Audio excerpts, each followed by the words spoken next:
So then, Scott, is there a lot of emphasis on understanding CMMC and NIST requirements accurately? And I know we talked about this in previous webinars, but for people who have missed it, like, why is that so important to understand those requirements? So regardless of whether you're managing all this on your existing network or in your own cloud or in the vault or wherever you are, you're the one being assessed. Your company's the one that has to pass the assessment. Now, a company like Core can help you, but we're not the one face-to-face with the assessor.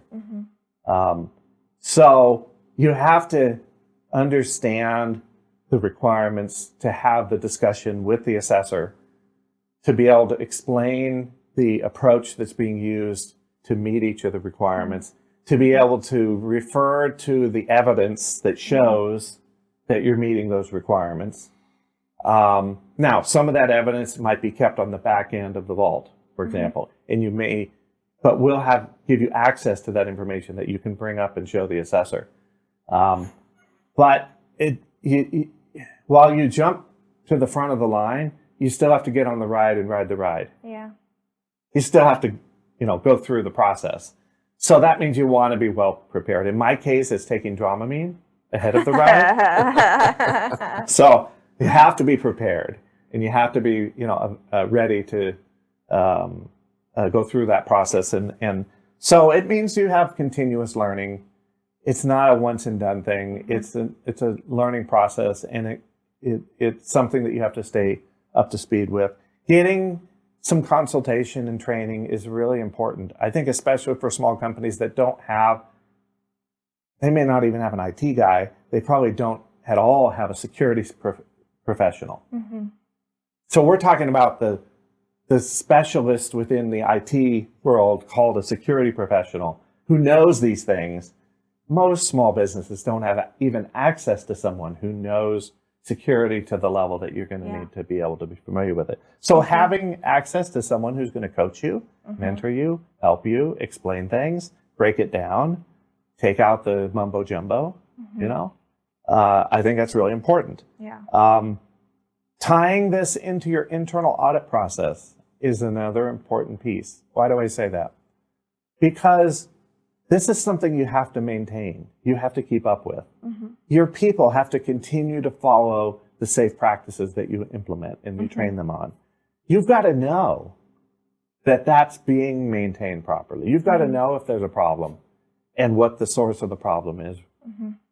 ISO language, root cause, right? Yeah. But what's the cause of the problem that might be causing people to work around your process or not be able to access something they need to access, or whatever the case may be. But having it on a regular internal audit schedule that's, I'll say, off the record, but it's for your own benefit. I think if I'm a manager of a company, I'm going to want to have that kind of a practice in place. Of course, that presumes your internal auditors are technical enough to do that kind of an internal assessment, or they may need some help. But I think that feedback is important. And that brings me to my last point, encouraging employees to give feedback on what's working and what's not. Because they're the ones getting work done every day, trying to use whatever solution you put in place that, by the way, you're going to think is brilliant because you came up with it and you funded it and you told everyone to use it. So you're going to think it's working fine, or your IT group is going to think it's working fine. But it may not be working fine for everyone in every case. So letting people give feedback and then addressing those problems, I think that keeps people involved and I think improves the buy-in and helps build that security culture that's really important. Yeah.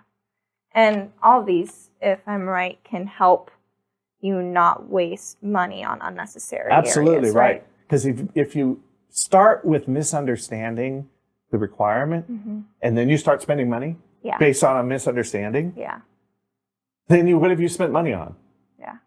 Probably the wrong thing. Guess what? Once you learn that that's the wrong thing, now you know what the right thing is to do. You might have to spend money again. That can jack the price up pretty high. Thank you for watching this video to the end. This is part of a longer series on DFARS, NIST, and CMMC compliance produced by Core Business Solutions. Please subscribe to this channel Like this video with a thumbs up and click the bell to get notified when we drop a new video. Also, we'd appreciate it if you would share this video with your colleagues who need to stay up to speed on DFARS, NIST, and CMMC. Thank you, and we'll see you again in the next video.